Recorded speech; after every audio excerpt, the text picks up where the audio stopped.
ทุกคนตอนนี้เบาเลยกาเดินทางมาฮอดบ้านน้องเพื่อนเนาะน้องอ่อนบอกประมาณนี้แหละทุกคนกาสิลองมาทุกคนแบบว่ามาหูจักเนาะพามาหูจักทุกคนเป็นแน่วิถีชีวิตของเพิ่นครอบครัวการเป็นอยู่เนาะแบบว่าบ้านก็เป็นบ้านใหม่จังซี่แหละแต่ว่าทางข้างมีต้นกาแฟต้นใหม่ทุกคนสภาพบ้านเนาะทุกคนอันนี้เป็นต้นกาแฟเด้อนี่จะเป็นสวนหนองเพิ่นเป็นต้นกาแฟทุกคนกาแฟเนาะ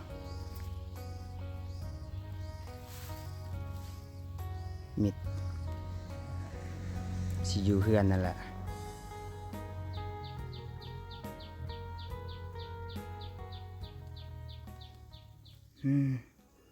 เดินทางมาหอดบ้านน้องเพิ่นทุกคนต้นยังหนองทางหลังกาแฟปะกาแฟแม่น สวนเจ้าปะแม่นแล้วน้อยเดียวนะแค่มันซื่อเดินทางมากับใกล้เติบบ้านน้องเพิ่นสบายดี ๆโดยสบายดีขออนุญาตเด้อน้องซื้อยังนี่ ซื้ออ่อน น้องอ่อนบ้านยังน้องนี่บ้านเจ้า บ้านน้องกัน นำบ้านน้องกันเมือง เมืองทาแตง เซกองเป็นชนบทลาวใต้ทุกคนเพื่อนน้องว่าด้านหลังแม่นเลยเนาะเฮ็ดจักปีแล้วสังกะสีที่เก่าแก่หลายปีเลยเนาะ ปีแล้วแม่น้องอายุจักปีแล้วน้องเจ้า18 ปีเมื่อนั้นเบาเลยก็เดินทางมาที่จำปาสักทุกคนก็ไปอยู่โดนเติมมันไปเฮ็ดคลิปเดินทางกลับบ้านเดี๋ยวมาหาน้องคนนึงน้องอ่อนอาชีพทั้งบ้านเจ้าเนี่ยเฮ็ดอีสังส่วนหลายเขาปลูกอีสังเนาะ ข้าวปลูกกาแฟ โอ้แบบว่ากาแฟเป็นหลักเลยเนาะ แม่น พวกไห้พวกหยังก็จะก็เฮ็ดได้บ่ไห้หน้าก็เฮ็ดอยู่บ่ ก็เฮ็ดอยู่มันเป็นบางคนผู้มีก็เฮ็ดเนาะ แม่น มันผู้บ่มีเฮ็ดจังได ไปหารับจ้าง จ้างซื้อเขาหรือว่าขายกาแฟซื้อเขาเนาะเป็นอะไรแบบว่ามันบ่เกิดบ่เฮาปลูกเขาหรือว่าแนวใดเขาจะจังบ่มีหรือว่ามีแต่ปลูกกาแฟมันเกิดขึ้นนี่หรือว่ามันบ่มีดินบ่มีดิน ส่ว เนาะ บ่มีดินแม่น มันกลายยามดอกแล้วบ่เนาะกาแฟนี่ แม่นแล้วมันเป็นหมาแล้วมันกลายแล้วมันเป็นหมา น้อยเดียวบ่สวนจ้ะ แม่นแล้วน้อยเดียวประมาณ30ปลายต้น มาแต่ละปีเก็บนี่ได้เท่าไรกาแฟนี่ ได้แสนหนึ่ง2 แสนพอได้ซื้อเกิดเป็นน้อย บ่หลายทุกคนหยุดไปแล้วเนาะไฮหน้าเจ้าก็มีบ่เนาะมีเลยเนาะ มีแต่บ่หลาย อยู่เฮือนเนี่ยอยู่จักคนเฮือนเจ้า 7 คน ทั้งพ่อแม่บ่ แม่น น้องขออนุญาตถามน้องเป็นลูกกกบ่ลูกคนโตบ่ แม่น อ๋อน้องใหญ่เบิดแล้วว่ายังติหรือใหญ่แหละ น้องได้ผู้ที่เฮาได้5 ปีแล้วก็ผู้2 ปีผู้ปีหนึ่ง ยังน้อยอยู่ทุกคนเอาเจ้าบ่ได้เรียนบ่ได้เรียนหนังสือบ่หรือว่าเรียนจบแล้วหรือว่าแนวใด บ่เฮา เคยเรียนบ่ เฮาเรียนฮอดป .5 เฮาก็ออกไปหารับจ้างซื้อข้าวให้น้อง บ่มีเงินเนาะ แม่น อักก็พอเป็นบ่พอฮู้แน่บ่หนังสือ กะฮู้แนวกะกะ ภาษาไทยภาษาหยังก็ฮู้อยู่บ่หรือว่าบ่ บ่ฮู้จักภาษาลาว เขียนได้อยู่เด้เนาะ แม่น ม่วนในบ้านเพิ่นหนาวบ่เขตบ้านเจ้ายามหนาวบ่เขต ห นี่ นาว หนาวเนาะเป็นแบบว่ามีภูเขาอีสังทุกคนติดกับภูกับดอยไปจังซี่เนาะอยู่ตามภูเขาส่วนหลายปลูกกาแฟได้เนาะเกือบทุกหลังคาเรือนได้เนาะเขตนี้เนาะ แม่น เศรษฐกิจดีอยู่เด้พ พ่อแม่น้องเขาบ่ได้อยู่เฮือนบ่มื้อนี้ บ่ อ่ะ เราออกไปหน้า อืมเอาอ้ายน้องพวกน้องพวกหยังเจ้าที่เหลือเขาเจ้ายังเรียนบ่น้องบ่ได้เรียนบ่ เฮียน2คน โรงเรียนไกลเด้เนาะแต่เฮือนเจ้าเนาะ แม่นไกล อืม ตื่นแต่6 โมงย่างไป ย่าง แม่น ตอนเพลน ย่างเกือบก็บ่มีอีกได้ย่างตีนเปล่าไป อ๋อเดี๋ยวคลิปหน้าทุกคนเอาตอนนี้เขาเจ้าไปไสแล้ว เขาเจ้าไปเบิ่งหนองอยู่สวนอ อื ยู่หน้าม อยู่นา แม่น เดี๋ยวโอกาสหน้าเดินทางไปลินหน้าน้องเพิ่นเป็นจั่งใดแน่นะไปเบิ่งไปเยี่ยมยามน้องปลูกหยังอยู่นาปลูกหยังแน่ ปลูกมัน อ๋อปลูกมันต้นน้ำ แม่นปลูกมันปลูกมะพร้าวปลูก อ๋อไปขายเนาะ คือ ปีนี้ก็ปลูกบ่มันได้เงินหลายบ่ ปีนี้ปลูกแต่ว่างัวกินเบิด โอ้ ตาย งัวเขา บ่ได้ เนาะ เงินพอพันแม่น อืมราคามันก็บ่ดีปานใด แม่น โลเท่าไรน้องปีนี้ราคามัน ประมาณโลหนึง3,000ปลายแต่ว่าเฮาบ่มีมันคือเขาเด้ 3,000ก็ประมาณอยู่ถ้า10 บาท10 บาท 6,000 10 บาท6,000ปลายเก็บ3,000ก็จักบาทนะครับบ่ฮู้เลยทุกคนเนาะมันก็บ่ดีน้ำมันก็แพงเดียวนี่น้ำมันขาดเนาะ ไปมายากอืมเมื่อยน้ำมันก็แพงทุกคนเคยซื้อ20,000เดียวนี่50,000แล้วจาก20,000ขึ้นเป็น50,000ฮู้ว่าทางประเทศฝั่งไทยก็แพงคือกันหรือบ่เครื่องก็แพงเอาคือแถวบ้านเจ้านี่น้องเวลาไปซื้อเครื่องของแนวอยู่แนวกินนี่ไปซื้ออยู่ไสอยู่ตลาดบ่หรือว่าอยู่แถวหมู่บ้านนี่ก็มีประเภทสินประเภทหยังหรือว่าไปตลาดส่วนหลาย ซื้อแถวบ้านย่างไปเด้ แถวบ้านก็ ก็ มี ตลาดเฮาบ่มีรถไป มันใกล้บ่ แม่นก็ใกล้อยู่ลุมพุ่นแล้วก็ย่างไป ใกล้เลยทุกคนจากบ้านเบาเล่ไปก็ประมาณตลาดไปกลับก็20กิโลแต่ว่าบ้านน้องเพิ่นไปบ่ฮู้ว่าจักกิโลคือสิไกลเนาะจักจันห้อง หนาวเริ่มเย็นเนาะบ้านเจ้า แม่น เป็ดไก่น้องบ่มีบ่ บ่มีเฮาไปเลี้ยงอยู่หน้าเบิด เซาก็เสียดบ้านใหม่แต่ว่ากำลังเรียนเซากำลังหาเซาได้คือสิได้เฮ็ดอยู่บ่กะว่าแล้วแต่เนาะเฮาก็บ่ฮู้ถ้ามีงบเพิ่นสิได้เฮ็ด เฮา ด บ่ อก ทันมีอิหยัง อืมเอาบัดพอน้องเฮ็ดเวียกหยังแบบว่าแต่ละมื้อไปรับจ้างบ่ได้ไปบ่หรือว่า ไปรับจ้างเลื่อยไม้เขา เลื่อยไม้ แม่นไป โอ้ รับจ้าง บัดแม่บ่ได้ไปบ่ แม่ปลูกมันเฮ็ดหัว กับน้องเนาะอยู่แบบซอยแม่นี่แหละสาเหตุแบบน้องเพิ่นบ่ได้เรียน อยากเรียนอยู่เลยเนาะในใจเนาะ แม่อยากเฮียน หากเฮ็ดแนวใดเลือกเกิดบ่ได้เด้คนเฮา แม่ ในความฝันแต่ยังน้อยๆคิดว่าเรียนจบน้องอยากเป็นอีสังแต่กี้แต่น้อยๆสิเป็นแพทย์เป็นหมอเป็นครูทหารตำรวจ อยากเป็นครู ครู อืม น้องมันสูงเลยทุกคนคันว่า14เพิ่นติดตามเบิ่งเพิ่นอยากได้ข้อมูลติดต่อแบบว่า เป็นเฟซเป็นไลน์น้องแบบว่าอยากช่วยเหลือเจ้าอีสังตัวอย่างส่วนตัวเนี่ยน้องหายบ่น้องมีข้อมูลติดต่อบ่ บ่มีเทื่อเด้อ อืม เฮาบ่ได้เล่นโทรศัพท์เฮาบ่มี บ่มีบ่ แม่น เพิ่นยังบ่ทันมี แต่ว่าเพิ่นอยากอบรมนำสมมุติว่าเขาจะแชทเบาเหล่ถ้าเบาเหล่ได้มาหาน้องเพิ่นทักทางเบาเหล่เด้อเพิ่นบ่มีเนาะฟังเบิ่งเดือนเงินเดือน YouTube หลายๆสิซื้อโทรศัพท์ให้ขนาดเงินเติมน้ำมันรถก็โอ้ยยากยอดวิวบ่ค่อยดีทุกคนบ่ FC เพิ่นไปใส่เบิดเดียวนี้เนาะเอาทางบ้านเจ้านี่เป็นชนเผ่าบ่ แม่น อ๋อเป็นชนเผ่าแบบว่าส่วนหลายทางภาคใต้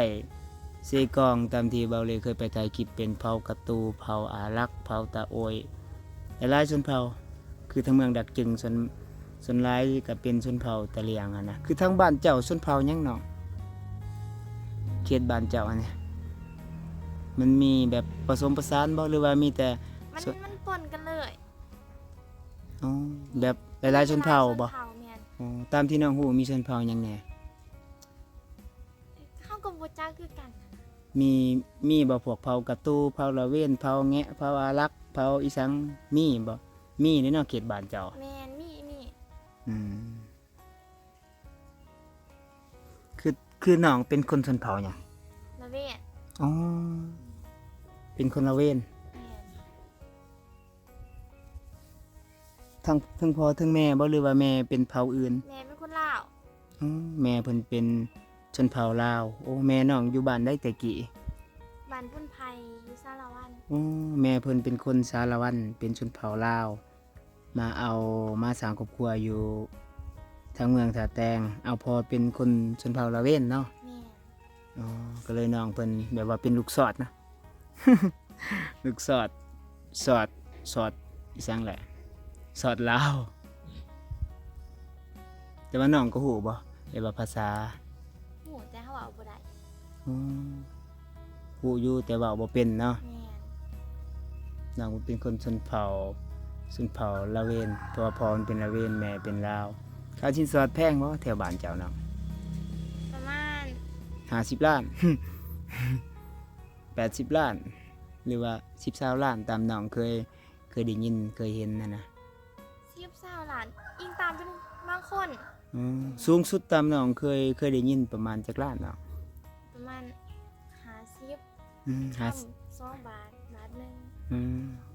แพงสุด แพงสุดเงิน50 ล้านคำ2 บาท แม่น คือทองเดียวนี่ก็2 บาทก็สิประมาณแสนกว่าบ่แม่นประมาณ200,000 บาทละแสน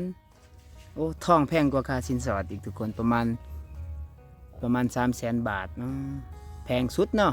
แม่น ตามฐานะเด้เนาะ แม่น ฐานะพวกคนรวยเขาจะเอาสูง แม่น อืมแต่ว่าคนธรรมดาก็ต่างเนาะ แม่นคนธรรมดาคือเฮาโอ้2-3ล้านก็ดีใจแล้ว ขอแต่ฮักกันโดยใจเนาะ แม่น สร้างสรรค์ดีเลยทุกคนถ้าว่า FC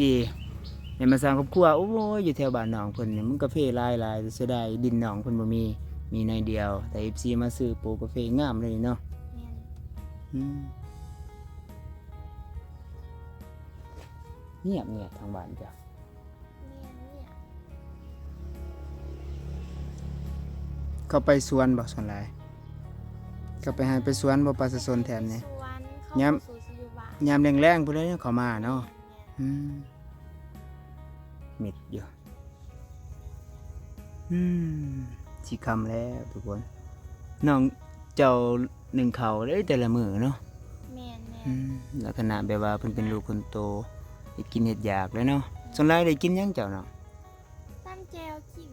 ได้กินแจวกินหยังไปบ่ หาปูหาปลากินไว้ สอนเอาบ่ได้ได แม่น อ๋อเป็นหวยน้ำเนาะพักอีจังบ่ได้ไปหาบ่ ไป อืม เดี๋ยวนี้มันบ่สู่สิมี เพราะว่าเป็นช่วงฤดูอยากแรงๆแต่ว่าแบบเขาจะปล่อยงัวปล่อยควายเนาะ แม่น อืมสมมุติว่า FC เว้าเล่เพิ่นอยากมาลินมาเที่ยวบ้านเจ้าเพิ่นอยากมาเบิ่งเฮือนซ่านน้องมาลินมายามนี่ได้บ่น้องก็พร้อมให้เขาจะมาลินมาเที่ยวบ่ ไป พาเที่ยวพาไปเบิ่งเขื่อนเนาะ แม่น พาขึ้นวัดมีวัดบ่มีได้วัดเนาะ มี พาไปลินทุกคนมาเบิ่งวิถีชีวิตทางชนบทบ้านเพิ่นน้องเป็นชนเผ่าละเว้นเนาะ แม่น น้องบ่แบบว่าชนเผ่าน้องเขาจะดูดบ่กอก บ่ได้เนาะ แม่น อืม ไม่ได้สูบยา มีแต่ชนเผ่ากระตูดูดกอกเนาะ แม่น แล้วก็บ่ได้ตำศีลบ่บ่ได้ศีลก็บ่ได้ตำเนาะ บ่ ตามที่เบาเหลเคยเห็นมีแต่ชนเผ่ากระตูแบบว่าตำศีลแล้วก็ดูดกอกยาใหญ่ คือทางบ้านกันดอนเบาเหลก็โดนบ่ได้เข้าไปบ้านกันดอนพี่น้องถ้ามีโอกาสสิเข้าไปหาน้องดาเพิ่นแหน่เป็นจังไดแหน่รู้ว่าสร้างครอบครัวอีหยังบ่มีลูกเคยเลยเนาะเพราะว่าน้องเป็นลูกคนโต สมมุติว่าอันนี้ถามเป็นความรู้ซื่อเด้อถ้าว่าน้องได้สร้างครอบครัวแบบว่า ทาง24เบาเหล่ตัวอย่างเหนือคูทางฝั่งไทยทางสหรัฐหลายๆประเทศทุกคนทางแคนาดาฝรั่งเศสออสเตรเลียเยอรมันหลายพี่น้องน้องอยากไปอยู่นำสามีหรือยังไงสามีมาอยู่นำ แนวใดก็ได้ อ๋อแล้วแต่ความแบบว่าสะดวกเนาะ แม่นสะดวกทางใดแม่นเอาทางนั้น อืมแบบว่าในใจน้องนี่ส่วนหลายนี่อยากให้สามีมาอยู่นี่อยู่นำพ่อนำแม่เบิ่งพ่อเบิ่งแม่แหน่หรือว่าน้องอยากไปอยู่นำแม่ย่าแบบนั้นนะส่วนตัวอันนี้ ส่วนตัวเดี๋ยวมาอยู่ที่งานเอง อ๋อ อืม เราอยู่บ้านเอง แต่ว่าถ้ามันเป็นไปบ่ได้ก็แค่แบบเอาทำที่ว่ามันสะดวกไปอยู่นำเขาเองก็ไป อืมแล้วแต่ แม่น อะไรก็ได้เนาะ แม่น แม่นทุกคน